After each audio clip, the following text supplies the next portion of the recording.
Well, thank you very much. We've just had a great meeting, a really good, very productive meeting. We have one thing in common. We want this city of ours that we love to do very well. And I wanted to congratulate the mayor. He really ran an incredible race against, a lot of smart people, starting with the early primaries against some very tough people, very smart people. And he beat them easily. And I congratulated him. And we talked about some things in very strong common, like housing and getting housing built, and food and prices, and the price of oil is coming way down. Anything I do is going to be good for New York. If I can get prices down, it's good for New York. And we've got them down, way down from last year. We have, as you know, I've been saying to a lot of people, Walmart said that Thanksgiving this year is exactly 25% less than last year. So that's good for New York, good for everybody. But I just want to congratulate. I think you're going to have, hopefully, a really great mayor. The better he does, the happier I am, I will say. There's no difference in party. There's no difference in anything. And we're going to be helping him to make everybody's dream come true, having a strong and very safe New York. And congratulations, Mr. Mayor. Thank you, Mr. President. Thank you. I appreciate it. Please. I appreciated the meeting with the president, and as he said, it was a productive meeting focused on a place of shared admiration and love, which is New York City, and the need to deliver affordability to New Yorkers, the 8.5 million people who call our city their home, who are struggling to afford life in the most expensive city in the United States of America. We spoke about rent, we spoke about groceries, we spoke about utilities, we spoke about the different ways in which people are being pushed out, and I appreciated the time with the president. I appreciated the conversation. I look forward to working together to deliver that affordability for New Yorkers. Thank you very much. Any questions, please? President Trump, Stephen Nelson from the New York Post. I've got a question for you, and then also one for Mayor-elect. Sure. For you, you referred to Mr. Mamdani as a communist. Can you describe why you feel that way? And also, will you do anything to stop him from arresting Prime Minister Netanyahu if he visits New York? Well, we didn't discuss your second part of the question, and on your first part, I mean, he's got views that are a little out there, but who knows? I mean, we're going to see what works, or he's going to change also. We all change. I changed a lot. From when I first came to office. It's now quite a while ago. It's quite a while. My first term was great. We had the greatest economy in the history of our country. We're doing even better now. We're doing much better now than we did even the first term. And I can tell you some of my views have changed. And we had discussions on some things. I'm not going to discuss what they were, but that I feel very confident that he can do a very good job. I think he is going to surprise some conservative people, actually. And some very liberal people. He won't surprise them because they already like him. And Mr. Mamdani, it sounds like you had a productive discussion, but just days ago you referred to President Trump as a despot who betrayed the country. You said you would be his worst nightmare and accused him of having a fascist agenda. Are you planning to retract any of these remarks in order to improve your relationship? I think both President Trump and I, we are very clear about our positions and our views, and what I really appreciate about the president is that the meeting that we had focused not on places of disagreement, which there are many, and also focused on the shared purpose that we have in serving New Yorkers. And frankly, that is something that could transform the lives of the 8.5 million people who are currently struggling under a cost of living crisis, with 1 in 4 living in poverty. And the meeting came back again and again to what it could look like to lift those New Yorkers out of struggle and start to deliver them a city that they could do more than just struggle to afford it, but actually start to live in it. And I've been called much worse than a despot, so it's not that insulting. Maybe I think he'll change his mind after we get to working together. Yes, please. Yes, please. Mr. President, from MTV Lebanon. Good. I would like to ask you a question about the Middle East regarding you said that Hezbollah in Lebanon is not in a good position.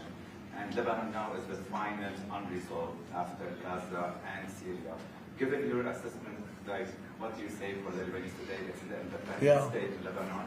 And what is your next move to push toward disarmament?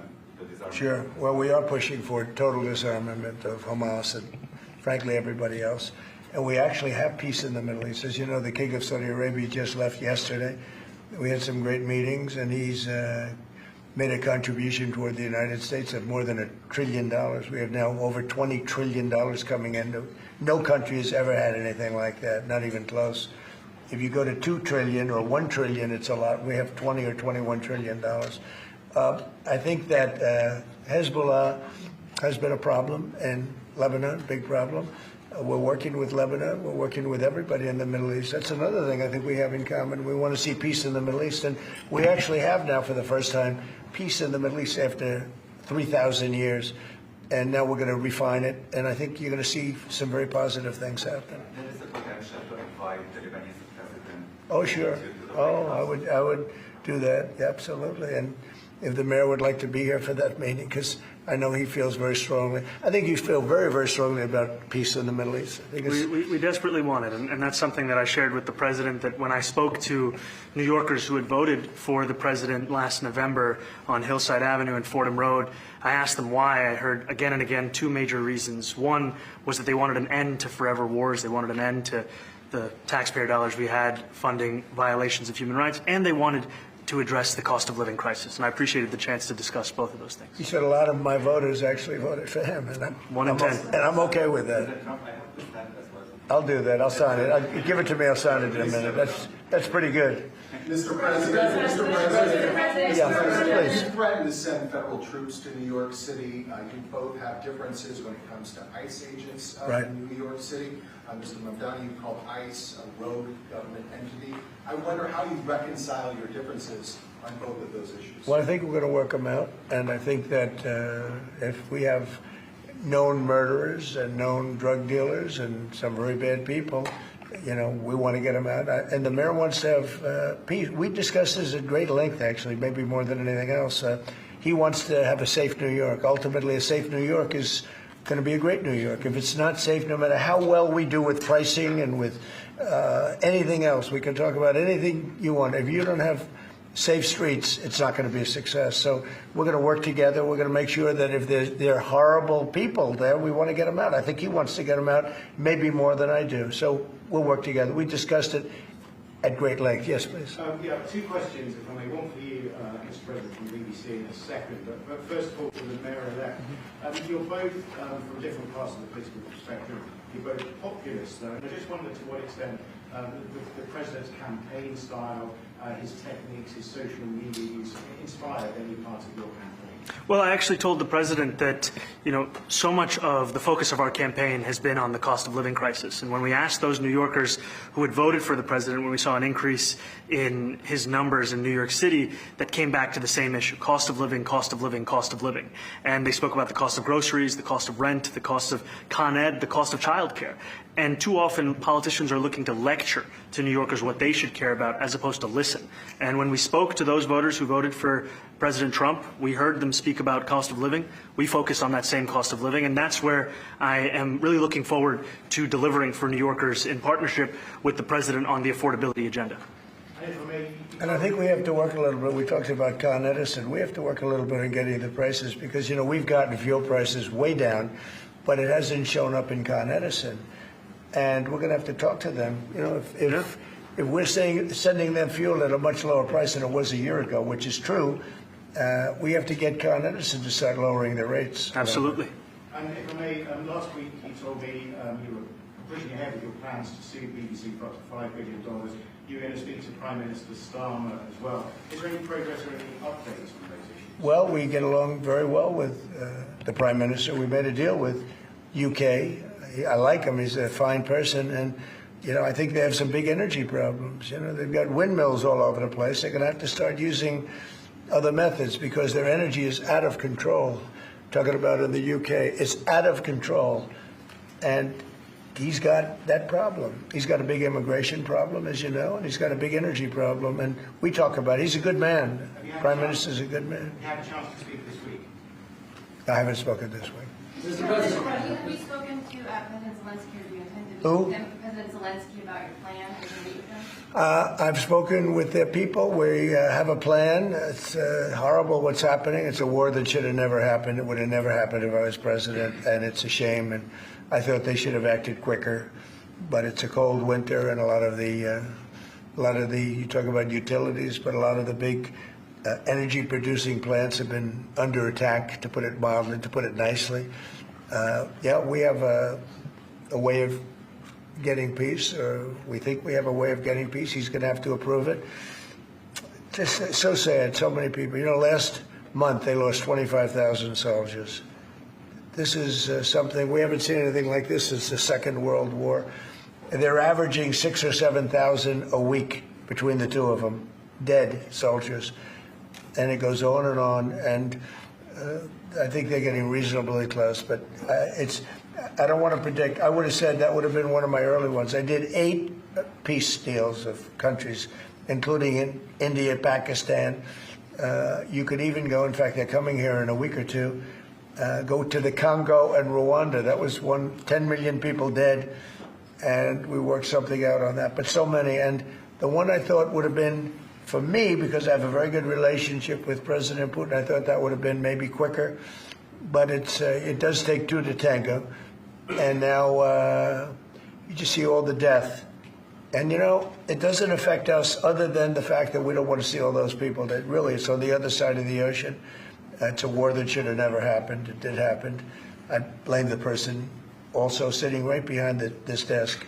This is a war that should have never happened, and it wouldn't have happened if I were president. But we're trying to save a lot of lives. They're losing 25, think of that, 25,000 lives over the last short period of time. That's Ukrainian and Russian, and it's a shame. What happens if President? I want to ask the mayor-elect about a House resolution just passed overwhelmingly to condemn socialism, including with 86 Democrats, all of House Dem leadership, and the minority leader, Hakeem Jeffries, despite his endorsement of you. What's your reaction to that? I have to be honest with you, I focused very little on resolutions. Frankly, I've been focusing... Condemn socialism. I understand. I think the focus is on the work at hand. I can tell you I am someone who is a democratic socialist. I've been very open about that. And I know there might be differences about ideology, but the place of agreement is the work that needs to be done to make New York City affordable. That's what I look forward to. And I want to clarify your answer to Stephen Nelson. He asked about your comment calling the president a fascist, and your answer was, both President Trump and I have been clear about our positions and our views. Are you affirming that you think President Trump is a fascist? I've spoken about... That's okay. You can just say yes. Okay. All right. Okay. It's easier. It's easier than explaining it. I don't mind. And Mr. President, I wanted to ask you also about this Ukraine plan. Yeah. President Zelensky said today that his country would risk either giving up a partner or giving up its dignity. There's been criticism that this deal... You mean he doesn't like it? It's unclear. He was sort of Well, pretending... he'll have to like it, and if he doesn't like it, then, you know, they should just keep fighting, I guess, you The know. suggestion that you made, though, was that if he doesn't accept it, that the U.S. would pull back its support for Ukraine. Is that Well, at some accurate? point, he's going to have to accept something, you know. He hasn't accepted. You remember right in the Oval Office not so long ago, I said, you don't have the cards. Don't forget, I inherited this war. I would have never, this war never would have happened. I inherited this war. And I thought he should have made a deal a year ago, 2 years ago. The ultimate deal would have been if it never started. That would have been the good deal. That could have been done, too, if you had the right president, but you didn't have the right president. Mr. President, cost of living is something that you and Mr. Mamdani seem to agree on. Right. Democrats have run New York City for a long time, Mr. Mamdani. Do you see Democrat policy specifically as being a problem? And I'd like that to be a question that both of you could answer in New York City. Look, I think that there are many things in our city where we have to own the responsibility of it, things that existed long before the president was the president. And those are also part of the message of our campaign, was to take on a broken politics of the past. And I ran against a number of candidates who represented different versions of that past. And what we found time and again is that working people were left behind in the politics of our city. And what we're looking to do is put those people right back at the heart of our politics so that we don't have a situation where we're in the wealthiest city in the history of the world, and yet 1 in 5 can't even afford $2.90 for a Metro card. Mr. Mamdani. You know, we had some interesting conversation, and some of his ideas really are the same ideas that I have. But a big thing on cost, you know, the new word is affordability. Another word is just groceries. You know, it's sort of an old-fashioned word, but it's very accurate. And they're coming down high. They were, you know, we had, both of us, we had the highest inflation in the history of our country the last 4 years under the Biden administration, and we've got inflation down now to a normal number. It's going to go even a little bit lower than that. Katie, do you have something in a bit? Mr. President, thank you so much. Mr. Mamdani often talks about New York City being covered by international law, that they will follow international law. Doesn't often talk about the U.S. Constitution. What is your response to that? Well, I don't know what you're referring to in terms of it could be covered by international law, local law. It's covered by a lot of laws, but it's covered by U.S. law. Are you referring to anything in particular? He just says that they're a city that endorses and enforces international law. Is that at odds with? No, I don't know. Would you want to? Do you want to respond? Yeah, I think what I've shared with the president is our desire to not only follow the laws of our own city, laws that protect New Yorkers, but also a desire for consistency in our politics across the board. And that's something that we've talked about and something that I know many New Yorkers want. We were with ICE then? We were with ICE then? We discussed ICE and New York City, and I spoke about how the laws that we have in New York City allow for New York City government to speak to the federal administration for about 170 serious crimes.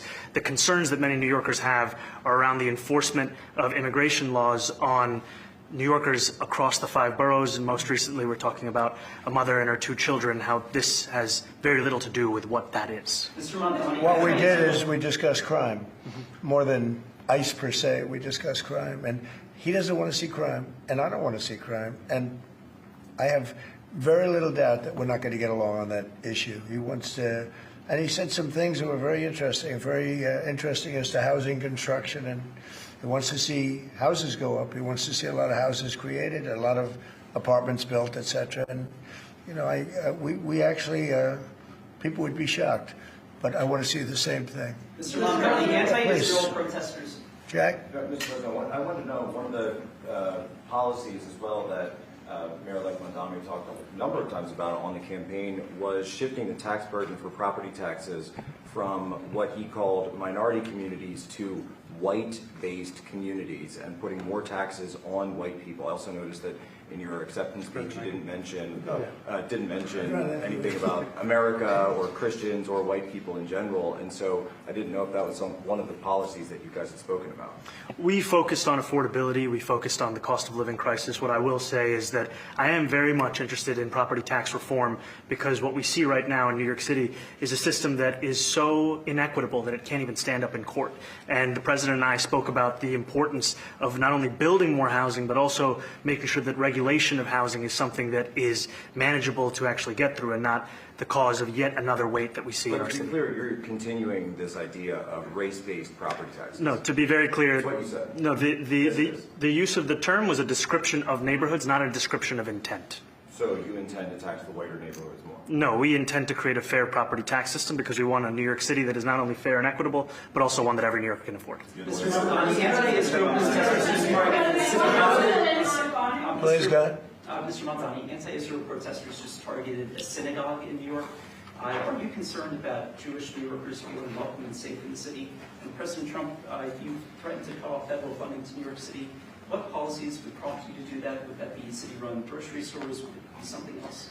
Well, I think if we didn't get along, whether it's cut off or just make it a little bit difficult or not give as much, we want to see, I use the term, we don't want good money going after bad. And we don't want that to happen. I don't think that's going to happen. I did say that, you know, subject to what policies are being set. We had a meeting today that actually surprised me. He wants to see no crime. He wants to see housing being built. He wants to see rents coming down, all things that I agree with. Now, we may disagree how we get there. The rent coming down, I think one of the things I really gleaned very much today, he'd like to see him come down, ideally, by building a lot of additional housing. Yeah. That's the ultimate way. He agrees with that, and so do I. But if I read the newspapers and the stories, I don't hear that. But I heard him say it today, and I think that's a very positive step. No, I don't expect. I expect to be helping him, not hurting him. A big help, because I want New York City to be great. Look, I love New York City. It's where I come from. I spent a lot of years there. Now I'm right here. We took a big setback with the mayor that we had, named de Blasio. I thought it was a tremendous setback for the city. I think this mayor can do some things that are going to be really great. Mr. President, Mr. President, Okay, how about you? Go Thank ahead, you, Mr. please. President. You're a billionaire. You have a different address nowadays than you used to, but you used to call New York City home. Would you feel comfortable living in New York City under a Mamdani administration? Yeah, I would. I really would. Especially after the meeting. Absolutely. What makes you comfortable? We agree on a lot more than I would have thought. I think I want him to do a great job, and we'll help him do a great job. You know, he may have different views, but in many ways, you know, we were discussing when Bernie Sanders was out of the race, I picked up a lot of his votes, and people had no idea because he was strong on not getting ripped off in trade and lots of the things that I've practiced and been very successful on. Tariffs, a lot of things. Bernie Sanders and I agreed on much more than people thought. And when he was put out of the race, I think quite unfairly, if you want to know the truth, many of the Bernie Sanders voters voted for me. And I felt very comfortable, frankly, in seeing that and saying that. And, you know, it just turned out to be a statistical truth. But no, I feel very comfortable. I would feel very, very comfortable being in New York, and I think much more so after the meeting. Yes, please. Thank you, Mr. President. I have a question for you, but a very quick one for Please. the mayor. Why did you fly here? Aren't trains greener? I will use every form of transit, and I want to make sure that they're all affordable in New York City, and that's why making buses fast and free is a centerpiece of our campaign. Did you? There is a bus that goes. Well, but I know, but if he flew, that's a lot quicker too. You know, I mean, he's working very hard. For him to be, that's a very long drive. I'll stick up for you. You know, the plane takes you 30 minutes, and driving takes you a And long Mr. time. President, I was wondering if you could clear up some confusion around a Washington Post report. There was this explosive report that the Coast Guard is no longer going to characterize swastikas and nooses as hate symbols. DHS called that a lie and fake news. Can you clear up? I don't know anything about it. When was this written? I think yesterday. Well, look, the Coast Guard's an incredible group of people. I know them very well. We just ordered a lot of new Coast Guard cutters, beautiful, the most magnificent ship. They look like yachts with lots of guns on them. So I don't know. I haven't seen any report like that, but certainly we want them to remain a great force, and they are. Mr. President, and you did a piece in all the 9 months Yes. around the world. I would like to ask Mr. Mamdani, you've accused the U.S. government of committing genocide in Gaza while President Trump was working on peace. Why that? I've spoken about the Israeli government committing genocide, and I've spoken about our government funding it. And I shared with the president in our meeting about the concern that many New Yorkers have of wanting their tax dollars to go towards the benefit of New Yorkers and their ability to afford basic dignity. And what we see right now is we're in the 9th consecutive year of more than 100,000 school children being homeless in our city. And there's a desperate need not only for the following of human rights, but also the following through on the promises we've made New Yorkers. And I appreciated the meeting we had and the work that we can do. Do you agree that President Trump did do a peace and work hard to make the peace? Because he worked hard to do the peace in the Middle East and everywhere. Do you agree with that? I appreciate all efforts towards peace, and I shared with President Trump that when I spoke to Trump voters on Hillside Avenue, including one of whom was a pharmacist that spoke about how President Trump's father actually went to that pharmacy not too far from Jamaica Estates, that people were tired of seeing our tax dollars fund endless wars. And I also believe that we have to follow through on the international human rights, and I know that still today those are being violated, and that continues to be work that has to be done no matter where we're speaking of. Mr. Mr. President, President, thank you, Mr. President. Do you view the mayor-elect as the true leader of the Democrat Party? And do you think Leader Schumer and Leader Jeffries, have to follow his lead? Well, look, I hope they have great leaders. This is a man that right now I think is focused on New York City. I really think he has a chance to do a great job. We're going to help him, but I really think he has a chance to do a great job. But I'll let you answer that. You consider yourself the leader of the Democrats? I think it's more appropriate for him. I consider myself the next mayor of New York City, and I keep my horizons firmly on New York City, and I appreciate the meeting with the president, which focused again on the 5 boroughs and whether New Yorkers could afford to live there. By the way, being the mayor of New York City is a big deal.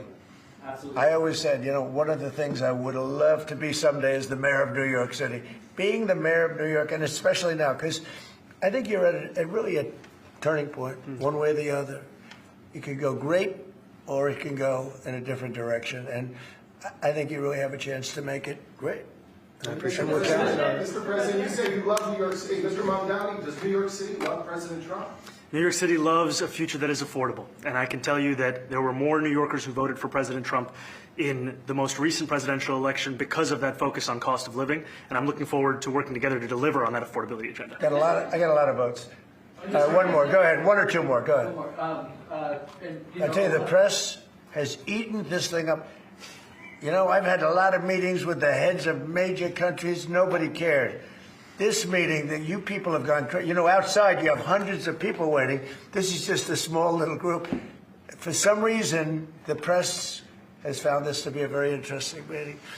The biggest people in the world, they come over from countries nobody cares. But they did care about this meeting, and it was a great meeting. Go ahead. Yeah, Mr. President, I was going to ask you exactly that. Why do you think there's so much more, so much excitement around this than in some form? Because I think he's different. All right, I think he's different, and that can be in a very positive way. But I think he's different than, your typical guy runs, wins, becomes mayor maybe, and nothing exciting. Because he has a chance to really do something great for New York. New York is at a very critical point, and he does need the help of the federal government to really succeed. And we're going to be helping him, but he's different than your average candidate. He came out of nowhere. I said he has a great campaign manager standing over there. He came out of nowhere. Would you start off at 1 or 2? And then I watched. I said, who is this guy? He was at 1, then he was at 3, then he was at 5, then he was at 9. Then he went up to 17. I said, let's get a little bit interesting, right? And then all of a sudden he wins a primary that nobody expected he was going to win. It's a great tribute. I mean, it's an amazing thing that he did. And I'll just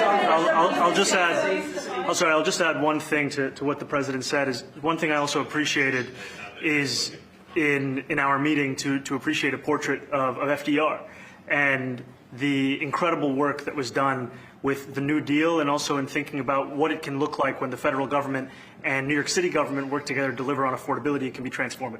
We have a great portrait of FDR that I found in the vaults that was missing for years. I found it, and I put it up. He's a Democrat, to the best of my knowledge. He's a Democrat. And when the mayor saw that portrait, he said, "Sir, do you mind if I have a picture taken by that portrait?" It's an amazing portrait. I hope the picture comes out good. But it's an amazing portrait in the cabinet room. So he's a big fan of the New Deal, I guess, and of FDR. Yes, ma'am. Thank you, Mr. President. You said that you both spoke about crime. Yeah. There are many police officers set to come off the rolls at the end of this year in New York City. Are you going to allow those police to be replaced with police officers, actual cops? And are you going to require that happens? Would there be some consequences? Well, I hope it happens, but again, that's going to be ultimately the mayor's decision. What's your answer?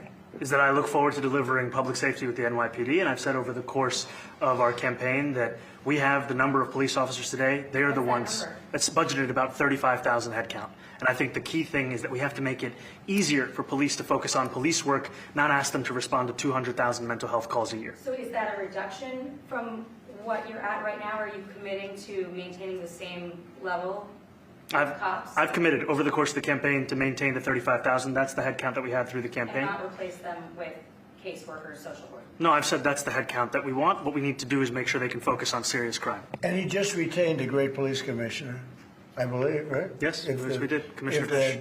If the newspapers are correct. That one they're correct about. He retained, I think, somebody that is she's a good friend of some of the people in my family, of Ivanka, and they say she's really good, really competent, and he just retained her, so that's a good sign. Are there still topics that you see that you're disagreeing on in the future, and do you think you'll have more meetings like this? There will be topics that we disagree on. I think we'll probably come to a conclusion, and ultimately he'll convince me, or I'll convince him. It's for the good of New York. Ultimately, it's for the good of New York. I don't care about affiliations or parties or anything else. I want to see if this city could be unbelievable, if he could be a spectacular success, I'd be very happy. Do you think you guys will meet more in the future, too? See? Do you think you'll meet again in the future, throughout the administration? I think we will. Yeah. I think we will. I hope we do. I enjoyed the meeting. We had a great meeting. Please. Mr. President, Republican Elise Stefanik has campaigned multiple times by calling Zohra Mamdani a jihadist. Do you think you're standing next to a jihadist right now in the Oval Office? No, I don't, but she's out there campaigning, and you say things sometimes in a campaign. Isn't that sort of she's a very capable person, but you really have to ask her about that. But no, I don't particularly. I think I met with her. I met with a man who's a very rational person. I met with a man who really wants to see New York be great again. And I can say again, because New York was great. You know, when I came down to Washington initially, the city was so hot. It was doing great. We were having some telltale signs of problems. We had a mayor that was not doing a great job, but still, it was moving along. And it went bad. It really went, you know, pretty bad. And I think it's been at lower points, but it went pretty bad. I think he can bring it back. Now, the question is, will he bring it back all the way? Will he bring it back greater than ever before, which is, I guarantee, that's his wish. I think he wants to make it greater than ever before. And if he can, we'll be out there cheering. I'll be cheering for him. Okay? Thank you very much, everybody. You chose not to answer the question about the city hall protesting. Thank you very much. Oh, no, I care very deeply about Jewish safety, and I look forward to rooting out anti-Semitism across the 5 boroughs and protecting Jewish New Yorkers and every New Yorker who calls the city home.